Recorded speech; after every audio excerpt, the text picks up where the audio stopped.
I never expected a simple question to shake the very foundation of my life. It started so quietly. He looked at me and asked, "Can I ask you something personal?" His voice was soft, uncertain.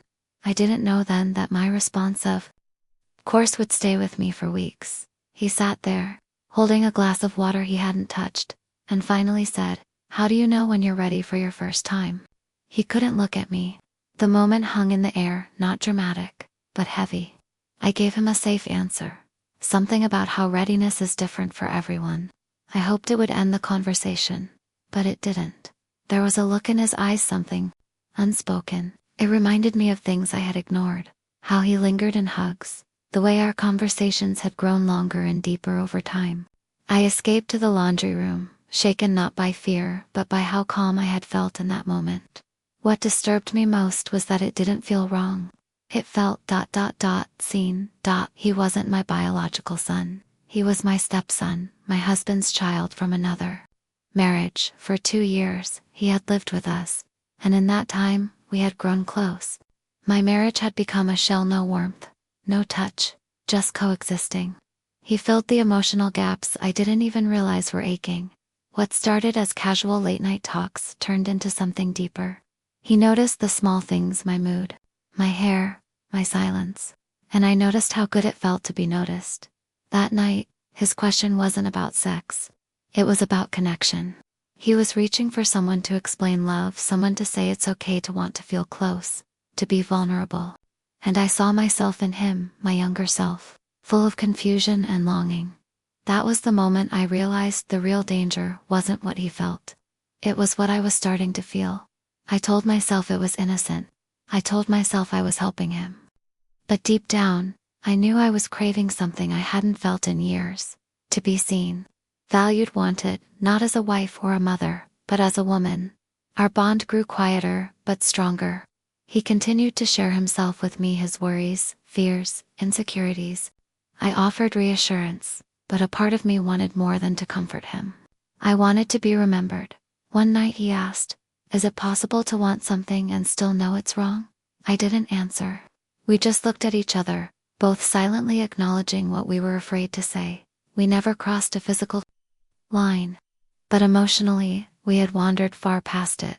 I avoided being alone with him, but we still ended up in shared spaces, small intimate moments, and the connection only deepened. He wasn't trying to seduce me. He was just seeking honesty, closeness, and I gave it to him, even when I shouldn't have. One night, he came to say goodnight. I let him in. We sat, talked quietly. He said, "I ruined things." "No," I replied, "you didn't. That's the problem." We held hands, nothing more, but it was enough, too much. "I don't know what this is," he said, "but I've never felt safer." I told him I saw him, truly saw him, and that scared me more than anything. Eventually, I said what needed to be said, that we couldn't keep walking that line, that we had to stop not just avoiding it, but stepping completely away. He nodded. We both knew it was time. Weeks passed. The air between us cleared.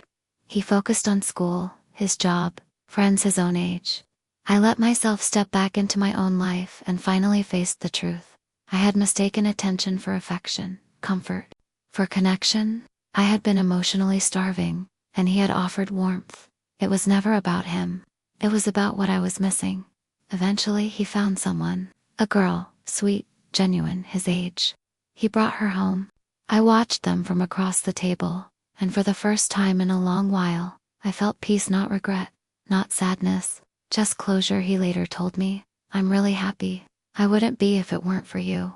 I smiled and said, "Proud of you." We never spoke of it again. Time passed. He moved out, life went on.